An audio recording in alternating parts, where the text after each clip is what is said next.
Portugal. Some may think it's a small country, but if we consider that 97% of Portugal is sea, then we find that the humble 92,000 square kilometers of dry land turn into a huge 3.8 million square kilometers, making Portugal one of the biggest countries in the world.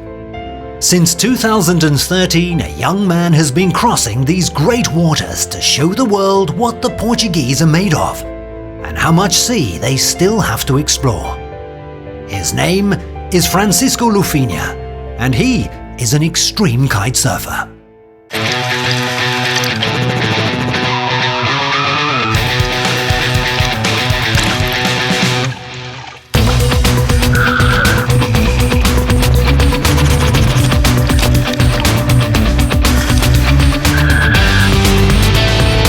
This is the true story of his latest world record. Amanhã é o grande dia. Tomorrow is the big day. Graças que eu vou conseguir fazer. I will manage to do this. Oh, yes, I will. Ai, vou. It's gonna hurt a lot, but I'll make it. Mas eu vou conseguir fazer isto. Let's go for it.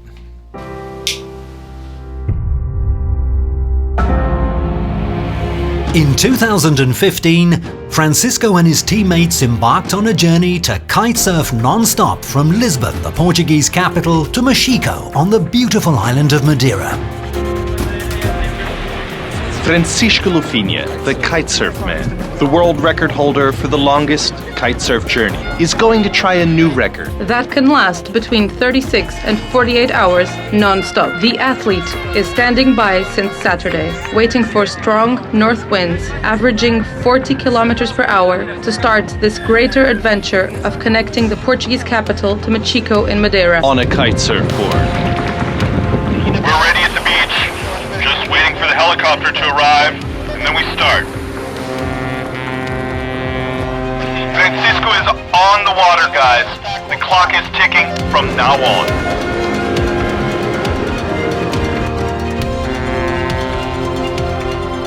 It had begun. Francisco and his team left Lisbon's main square surrounded by people who had come to support him, and sailors following with their boats. Closer, right next to it. The team were a living reminder of their brave ancestors who had adventured around the world and were feeling immensely proud of being part of another great Portuguese Odyssey.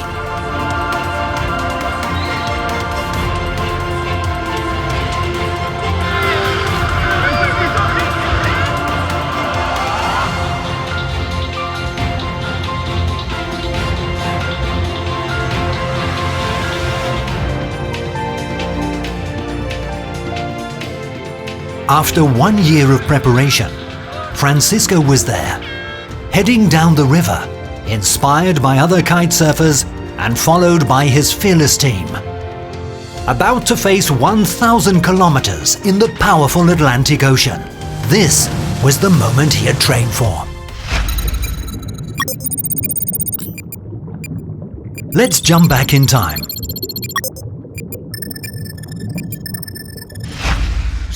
This challenge meant overcoming brutal limits. We didn't have any similar data worldwide, so we had to adapt and create new solutions. There was more time to train, and we bet on the same model of 2013, but with more intensity, discipline, and a constant control. You're doing fine, now with a good pace. Take a seat. In terms of the basics, I think you've got what you need, right? It's more about losing weight. Yeah, you're right. I started the first challenge with about 72 kilos. A typical day starts at 7 a.m. with 10K running, then 3,000 meters swimming, followed by 45 minutes on the stationary bike, and then kite surfing at sea, the maximum time possible.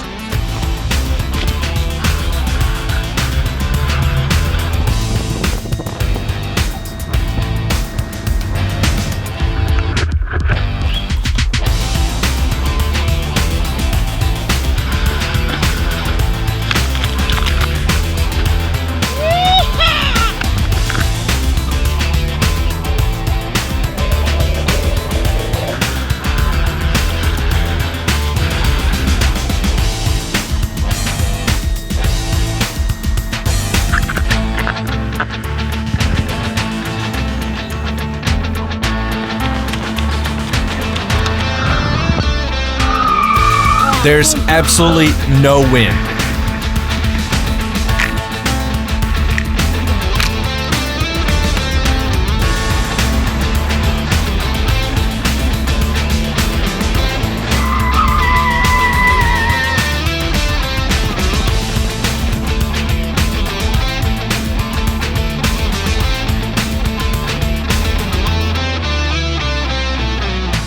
In parallel with kitesurfing, we did articular stability training to prevent injuries and to simulate similar technical efforts. At the end of the day, it's time to make a checkup, stretch, and plan the next day's training.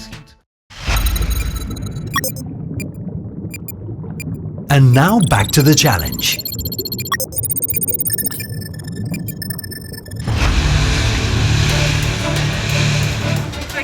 Here's the first close encounter. Delta Sky, Delta Sky, Delta Sky. This is Kitesurf MINI Odyssey, Kitesurf MINI Odyssey. On your port side, over. I will call right away. Many thanks and good trip to you. I'm right next to this huge tanker. 4 hours after the start, a huge ship crossed their path, which later contacted the authorities at Lisbon to confirm they were okay. I'm noticing some stress over there, mainly because of the fuel. Might not be enough, and Pinto, he's a bit stressed. But I didn't stop here. Who's stopping here? Hey, but I didn't stop here, man. I was waiting for him to pass. This is not easy at all. The guys are vomiting aboard, some are getting seasick. It is very difficult, but let's go for it. I'm still thinking straight. My knees are hurting despite being here for only 4 hours. Now it's just like in the pool. That's what I need to deal with now. I hope this doesn't last more than that. We will make it. It's gonna hurt, but we'll make it. Oh yes, we will.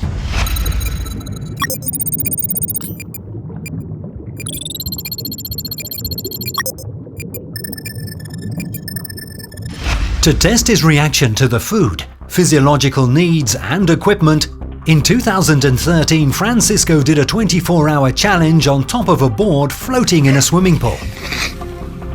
Never again. Let's start. 36 hours on top of the board, to see what happens to my body and mind, to see if I can handle it.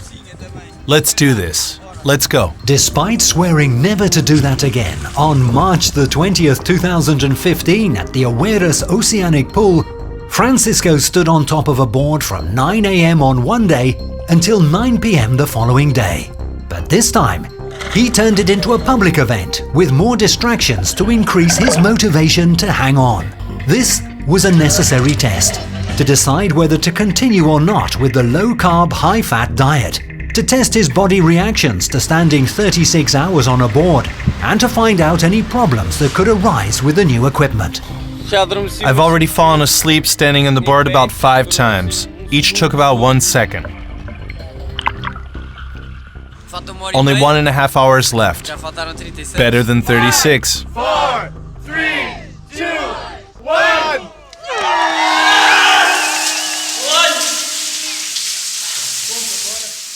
Give me numbers. 74, 79, 76. After a tough, hot, freezing cold recovery treatment, the test results were clear. The body wasn't adapting to the diet. We expect a number higher than 2, right? But we'll get a 0 point something. Higher than 0.9 would be great. It doesn't go any higher than this.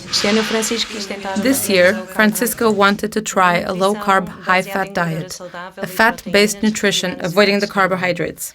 The theory was that once adapted to this diet, it would be easier to handle long-term efforts, like the 48 hours we were predicting for this year's challenge. However, each person has its own metabolism, and he was not achieving favorable control values. So we decided to go back to the Mediterranean diet with whole grain cereals, and where the only fat was the extra virgin olive oil, in this case, Oliveira de Serra that supported Francisco.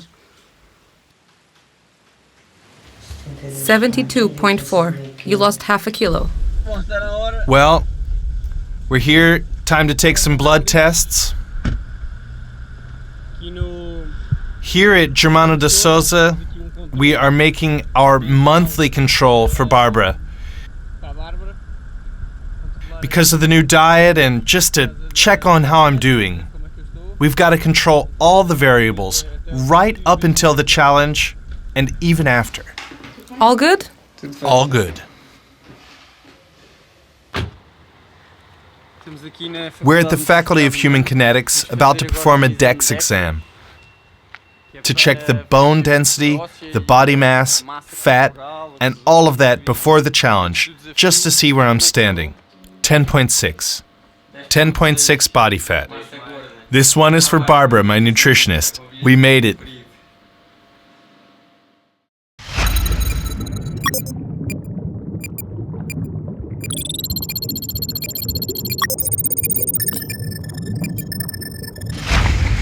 First night coming in. Let's see how it goes. I'm in doubt if I should eat something more or...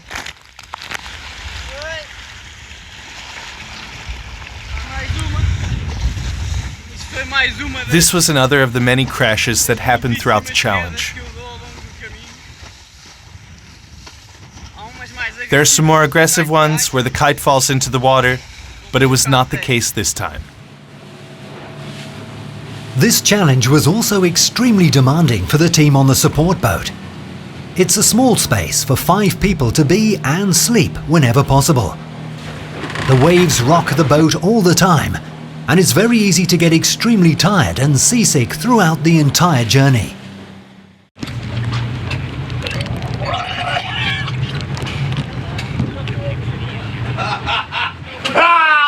Get it out, buddy. Get it all out. From what I've heard, all the guys on the support boat are vomiting like babies, except for Pinto. It's now nighttime. It's more fun, more magical. But there was also supposed to be a full moon shining, but it is not there yet. I have a strobe light flashing on my back so that they can see me from the boat. And this is it. We're getting some waves, doing 11 knots, which means I must go faster. 6 hours after the start, in a lonely environment more than 100 kilometers away from land, the visibility was 0, and Francisco had a big crash, ending up losing his best board. Even worse, the team on the boat didn't see him fall immediately and continued at full speed for a while. Francisco was alone in the dark, trying to reach them by radio, but not getting any answer.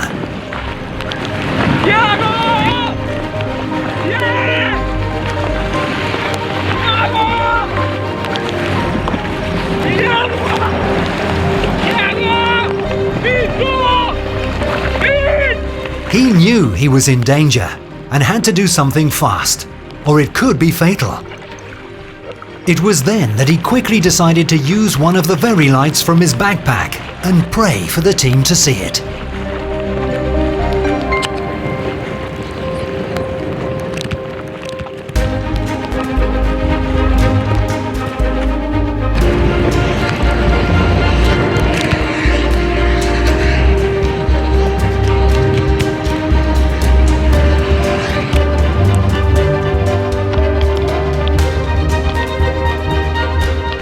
He couldn't believe what was happening.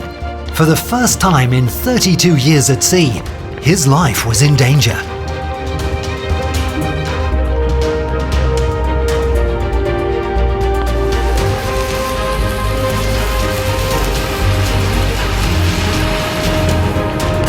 He's there, right in front. Let's catch him. Where? Where is he? In front, at the bow.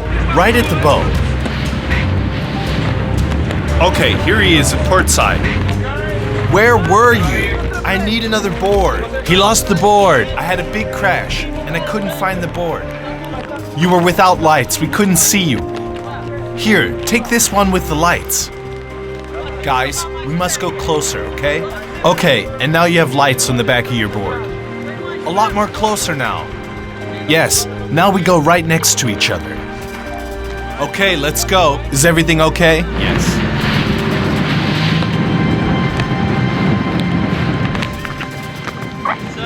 It's 2:30 a.m. The moon is out now. It's up there. We just had an incident. I crashed very hard and I lost my board. There was no moon and I had to activate a very light. It is not good to see your support boat going away. It is really bad. Lufinha lost his best board, but he was safe and back in the game. The team saw the red light, turned back, and Francisco was able to reach them. He got another board and was able to continue his journey, this time closer to his precious support boat.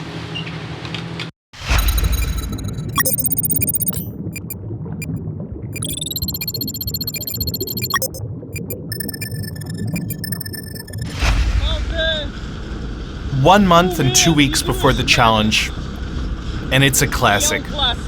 We don't have a support boat.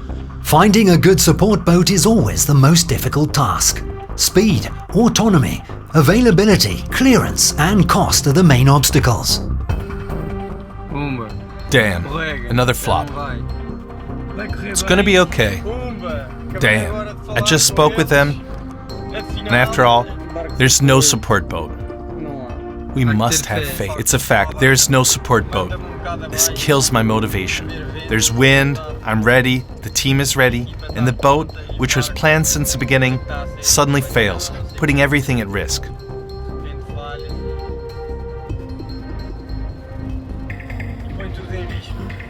But I keep on believing. It's unbelievable. There are some forces gathered against me. Sometimes I even think that maybe this is a sign that I will hurt myself badly. That something is going to happen. And this is me fighting against the universe. But I'm going to win this fight. No doubt. The drama around the support boat seemed endless. The good ones either quit after thinking a bit more about it or couldn't guarantee availability because we only set the day 3 days prior to the start. When we believe, it ends up paying off.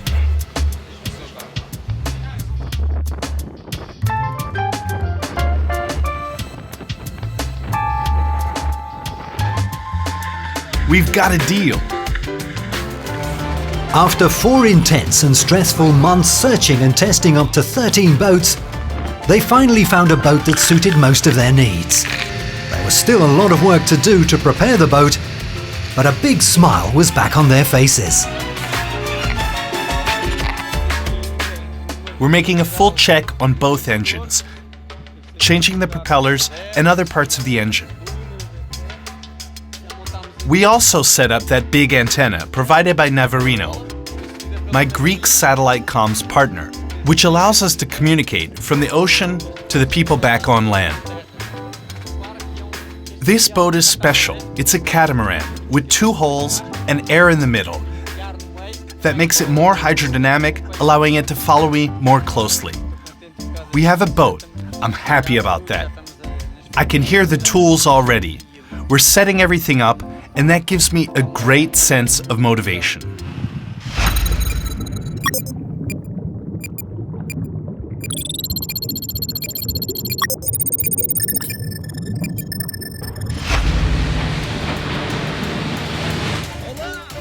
Good morning. It's already daytime. The night was a bit aggressive, and I lost the new board, which is now adrift in the sea. The sun was shining again, and Francisco needed another pair of sunglasses to replace the good ones he broke in the crash the night before. We had to stop now. The support boat is refueling. They need to stop to transfer fuel from the external deposits into the boat tanks. I'm taking this time to stretch a bit. But I would prefer to get going, of course. My knees are killing me, but I must hang on. What about this deep ocean? Let's have a peek to see if you can find something down there.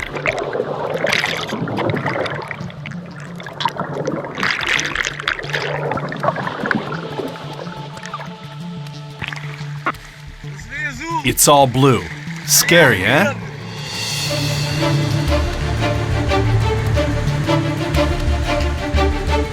The wind was getting stronger, and Francisco knew that he had to go as fast as possible to make up for the slower speeds he achieved during the night. During the entire challenge, Thiago had to be in constant alert to call Francisco every 2 hours and refill his water backpack, making sure he was getting hydrated. Francisco also needed the team to give him the right meals every 45 minutes, well established in Barbara's food plan, and which had been carefully prepared by Miguel before the start.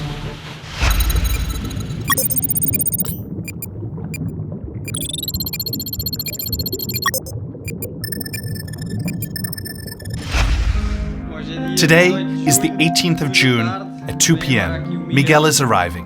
My challenge was to prepare 64 snacks planned by Barbara, find a way for them to last 3 days on the boat, and create a packaging that allowed Francisco to eat them with only one hand, while kitesurfing at the same time. I haven't had lunch yet because I was waiting for... Well, what do we have here? The wraps? What are these? The strawberries. They all get stuck in there. That's why we do these tests, of course. I have to cut them smaller then. Well, they can also go in juice. You have the almonds as well, but you must chew the food, right? I stayed up all night before the challenge, preparing a total of 2 kilos of strawberries, half kilo of almonds, 10 energy bars, 16 wraps of vegetables with chicken and salmon, 4 bananas from Madeira, 8 peaches, 2 kilos of Santiago fresh cheese, 3 liters of gazpacho, 4 eggs, and 1 whole grain bread.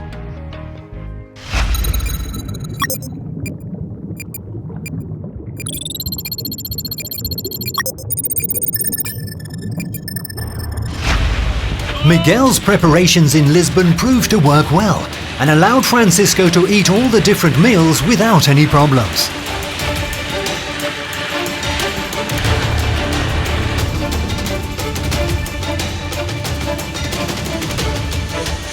As the journey continued, it was time to get in touch with the TV news reports. Incoming Skype call. We're trying to make a live interview to the TV news report. Francisco Lufinha has made it more than halfway, kitesurfing between Lisbon and Machico. Lufinha is at open sea, connected to the world through Skype. Good afternoon, Francisco. Can you hear me? Yes, I can. I'm a bit underwater here, but I can hear you. Has the wind been a problem so far? Is it too strong or too light for this journey? No, it's very good at the moment. Very strong wind, and I'm going as fast as possible today. And how is the sea? Are the conditions favorable? The sea is good. There are some waves, but they are a bigger problem for the boat than for me. So in that area, everything is okay. To communicate this Odyssey is always a huge challenge and at the same time very emotional. Nothing is sure and everything depends on the wind. We can only alert the journalists 2 days before the start and a couple of hours prior to the arrival. This time, we got a satellite link to the boat, connected to Francisco's smartphone. And for the first time, he spoke live to the TVs while kitesurfing in the middle of the Atlantic. It was amazing. Come on, let's go. We still got a lot of miles to cover.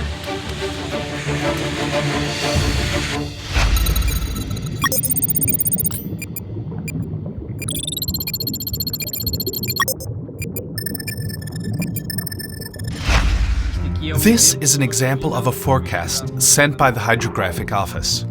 Madeira is here, Lisbon is there, and we have this north wind, just like we want, but it's not enough.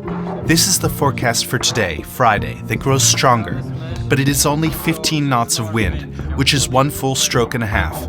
Each half stroke is 5 knots, and each full stroke is 10. So we have 20 knots at the beginning here, but at the end only 15, and very weak at the arrival at Funchal. This is Saturday, Saturday afternoon, then Sunday. The conditions are stable, and I would like you to see them here with me. The ideal is to be on standby. The only tricky thing this time is that if we make the decision today, we cannot change it. It will not be possible to go back, right? Well, that's it then. Saturday. The forecast for Sunday can drop down to here and can even be worse than the current forecast for Saturday. Yes, it depends on that line. Maybe the worst forecast for Sunday is almost the same as Saturday. It's decided. Sunday. The only thing missing is the time, but it will be around 4 p.m. And now I have to make a lot of phone calls for the boats at the river, the ancient Portuguese ship, and all the other items that will make the start more memorable. 1 year after thinking about doing this challenge, it was the morning before the start. There was a plan to follow. First, prepare the body and get kitted up with Nuno, and then eat the last meal ashore, made by Barbara.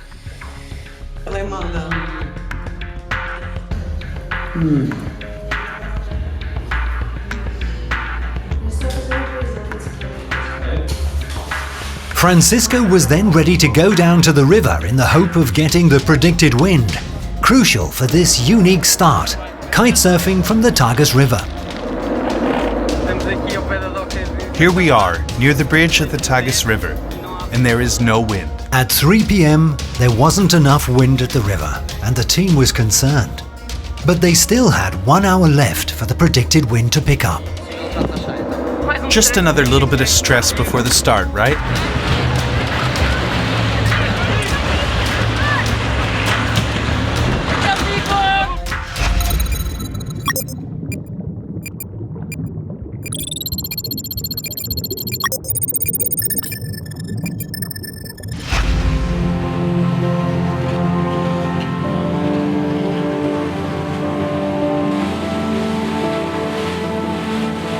A little bit windward, a little more.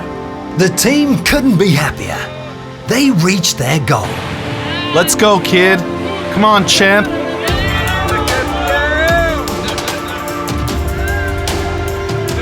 Keep going.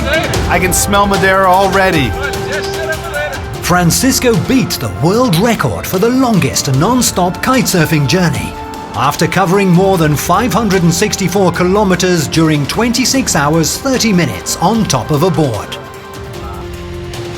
Now the second goal was to push the record as far as possible. So it was time to eat again and continue kitesurfing as fast as possible, while there was still daylight.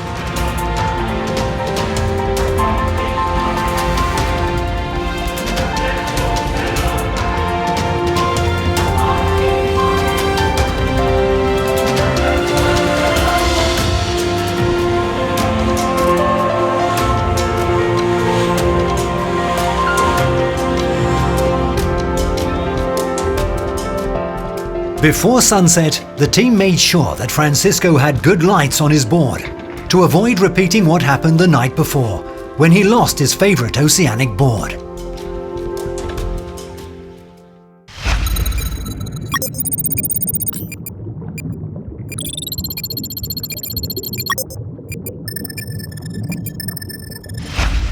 Hello? Hello? Yes. Hey, what's up? How are you? Everything okay? All good? Since there are no specific boards available for this kind of extreme kitesurf crossing, one had to be especially made. Louise accepted Francisco's challenge to create the first oceanic kiteboard ever. After 4 months of thinking, developing, testing and tuning, they finally made a strong board using pieces of wood, cork pads to create a softer impact on the feet, and carbon to maintain light weight. They also found a way to avoid going under the waves while kitesurfing in the dark, by adding a floating bulb to the tip of the board. 4 kilos with the straps? Just like we agreed. You gotta check that email. It was 4 including everything. Also the fins.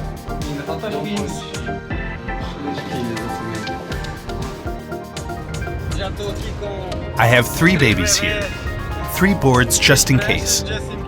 Each one has its own purpose. We already have the big black kite. A 13-meter kite is what we need, and it's being decorated since yesterday.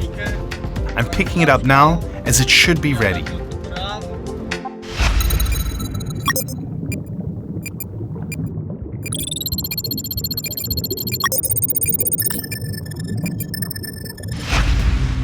Another ship crossed their path, and the captain got in touch with the boat, asking what they were doing kitesurfing in the middle of the Atlantic Ocean.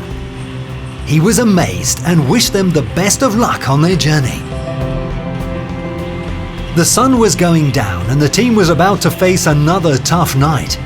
Francisco was reaching his 29-hour at sea record from 2013, already struggling against the salt in his eyes and the pain in his knees. Tiago knew that Francisco was tired, so he kept on doing everything he could to maintain his motivation.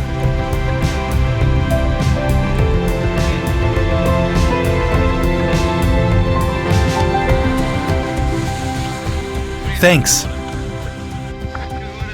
I am now completely burned out. My legs and knees are just killing me. I do not know if I'm going to handle the night like this. It's really hurting. And now there's still this night left. And the following day to reach Madeira.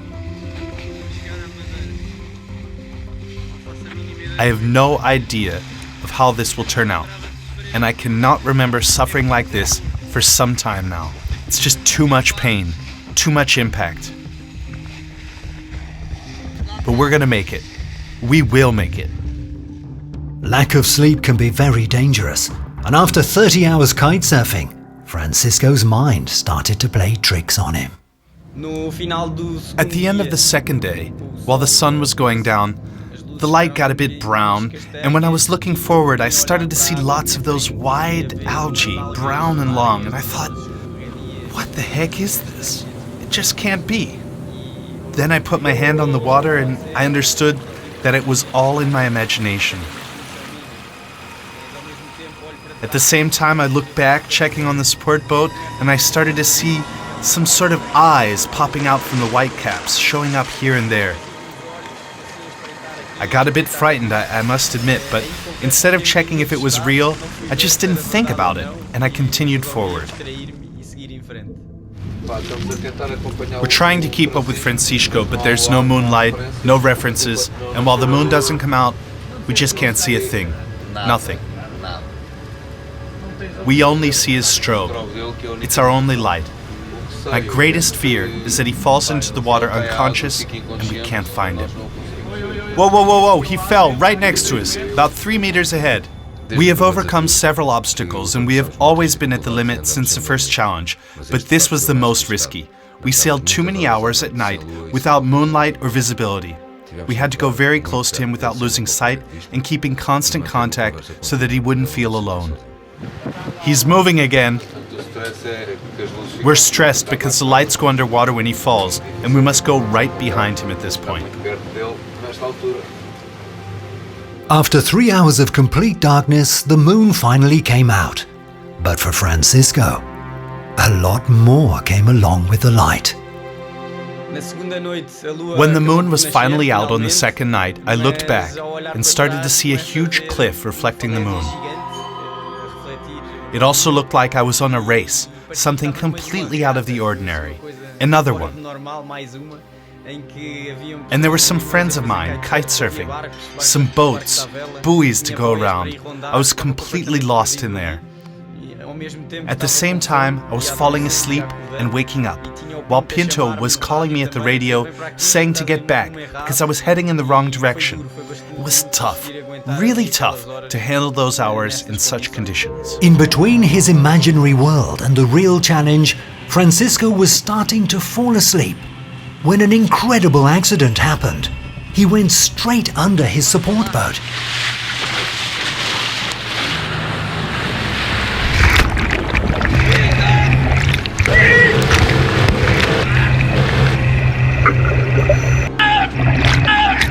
Stop! It is stopped. The engines are stopped. Stop, stop. Lift the engine. Pinto, lift the engine. Lift the engine, put it up. The lines are stuck. He passed straight under the support boat, with his line stuck in one of the engines. But soon the team managed to release him and check to see if he was able to continue. Come to the boat. Come here. Is everything okay? The hand. Show me your hand. Wait. Tell me, where does it hurt? You've got nothing there, man. Are you okay? Let's go, man. Let's go. You gotta wake up. You cannot fall asleep. You cannot fall asleep, Francisco. You must wake up. Still shaken from the accident, Francisco was in the water trying to put the kite back in the air. But his mind continued to play tricks on him. I was in the water and I started to see a big white island behind the kite, reflecting the moonlight. And on the other side, it was a whale with a huge eye and a mega smile, passing on the feeling that everything was okay, not to worry. But at the same time, between me and the kite, I was seeing strange shapes of dolphins mixed with sharks and octopus tentacles. Those worried me a bit more, but like before, we continued our journey.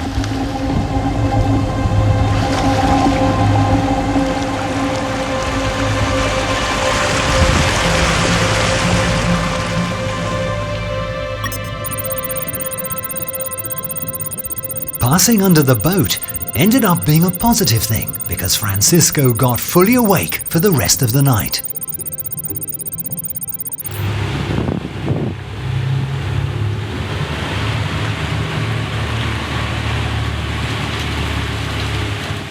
I had to assure Francisco's well-being and to give assistance in case of any accident. Until the end of the second day, despite the pain in his knees, he was lucid and able to stretch without problems, in a good mood, and kitesurfing at a good pace. The accident with the boat was surreal. Finding Francisco stuck in one of the engines after passing under the boat made me think on the worst scenarios immediately. But I was ready for whatever was needed. Fortunately, he only complained about his right hand, and after I verified that he had no injuries, we kept on going. Let's go, Lufinha! On the third day, after 40 hours non-stop, he was extremely tired. The sun and the salt in his eyes were doing a lot of harm, and he was falling asleep and crashing regularly.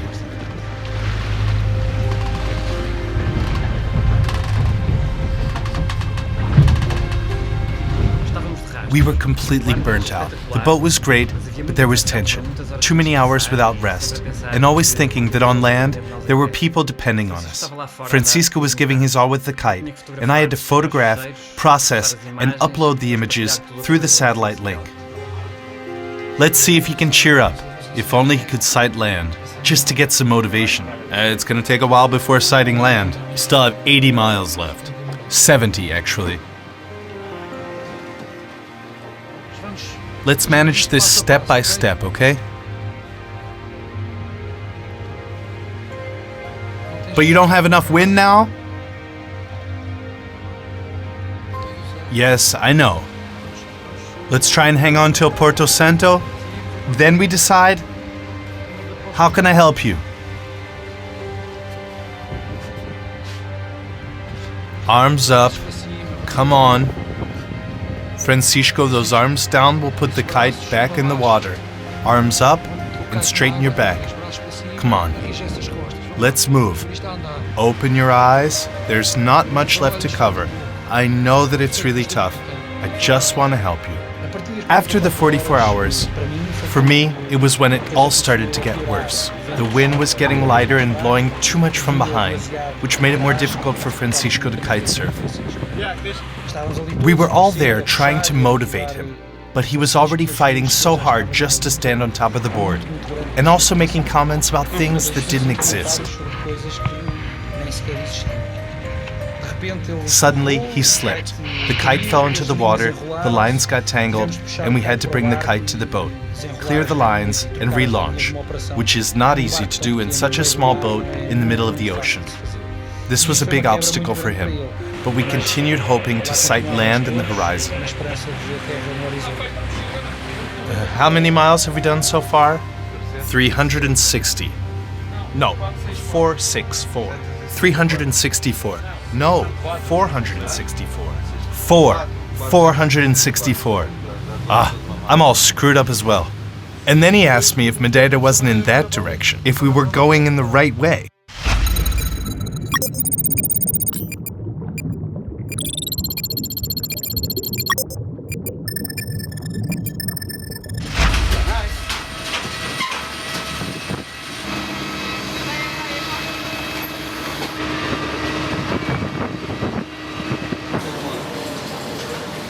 We have at least 2 meters swell today. We're going from Porto Santo to Ponta São Lourenço. We're training today, tomorrow, and Friday. In terms of wind, we have 20 knots over there. This afternoon, we already have wind, and tomorrow, it's getting worse. For me, this is not getting worse, it's getting better. Well, relatively speaking, it's just getting higher. For us, it's always getting worse because of the rescues.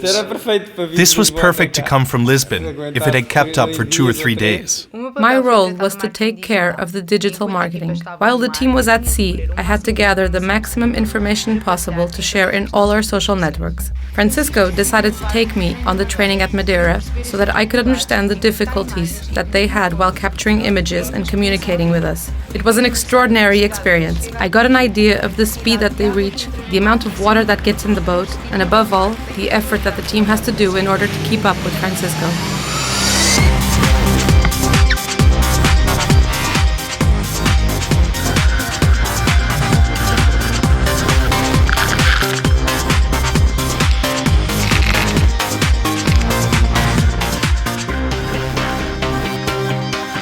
The team went to Madeira to train and preview the course between Porto Santo Island and the finish. Just like when the island of Madeira was first discovered by Portuguese sailors, Machico offered the best chances for a successful arrival, with clean wind and a safe harbour. After 6 out of 6 successful attempts to kitesurf into the bay, Francisco was confident about setting up the challenge finishing line over there.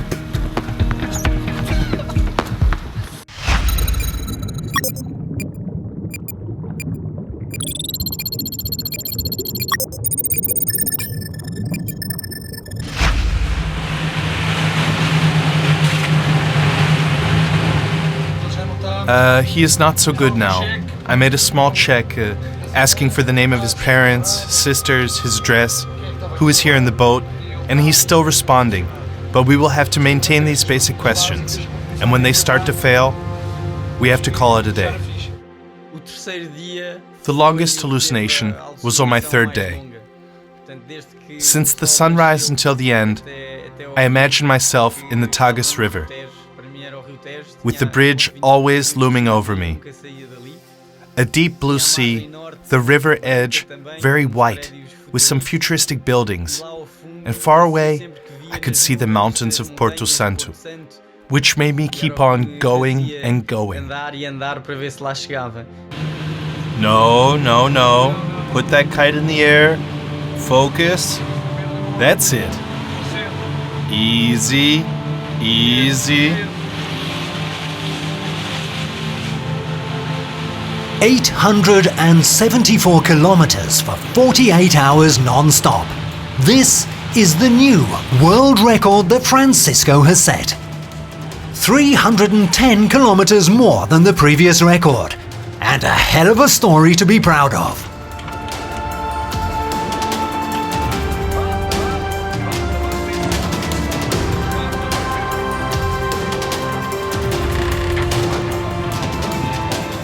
It was done.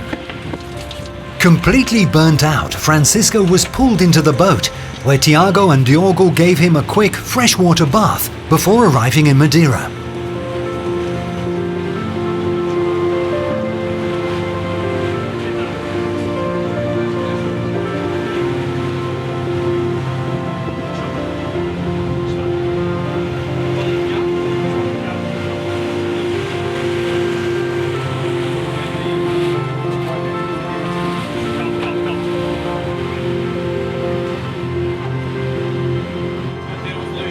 We beat 2 records. Mission accomplished. Let's go a little bit forward in time.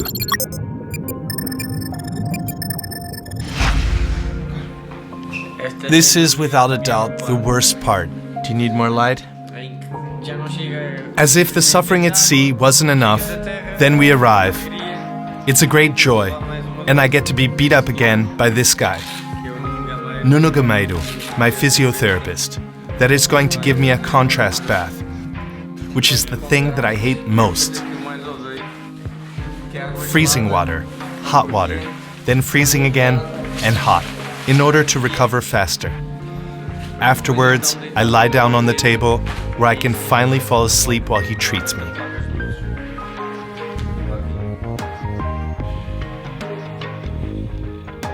You could have done something with my hair.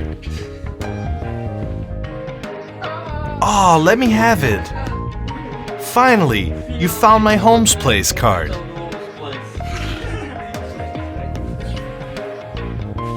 Wait, this is not good at all. I'm serious, no. It's a lot worse. Have you tried the hot water? It takes some time to get here. Seriously, it takes some time. It doesn't take time, it's fast. It is not fast.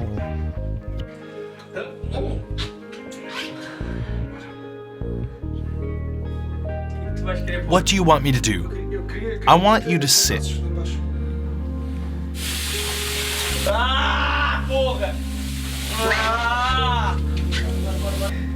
Come on, give me numbers. 74, 72. Apply strength below, more strength. Stretch the knees, legs stretched under the water.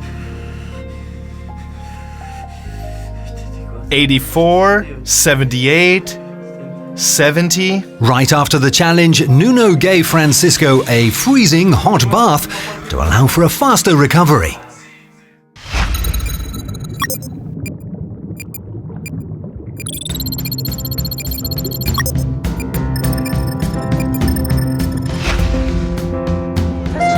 Francisco Lufinha beat the world record for the longest journey kitesurfing, The Portuguese's adventure took about 48 hours, non-stop, between Lisbon and Madeira. covering 874 kilometers, the equivalent to 472 nautical miles on the open sea. 52 hours after leaving Lisbon, the brave team finally set foot on Mexico, the same place where their ancestors first arrived when the island of Madeira was discovered almost 600 years before.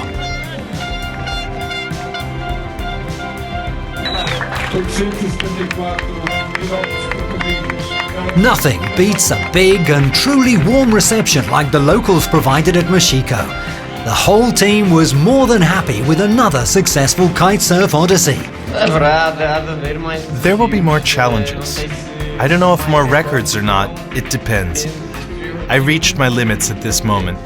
In this challenge, my knees are pretty damaged, as well as my eyes. And now I'll have to find out more from my physiotherapist.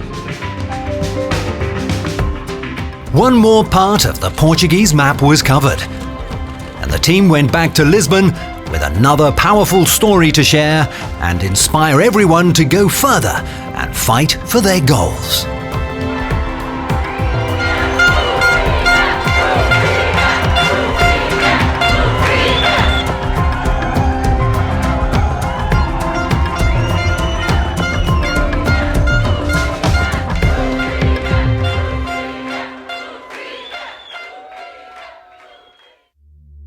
There are always things that go right and others that go wrong. But if we are determined to go forward, no one can stop us. And we end up crossing our paths with other people who give us new headings, and we manage to reach even higher goals. That's why you need to take the first step and believe.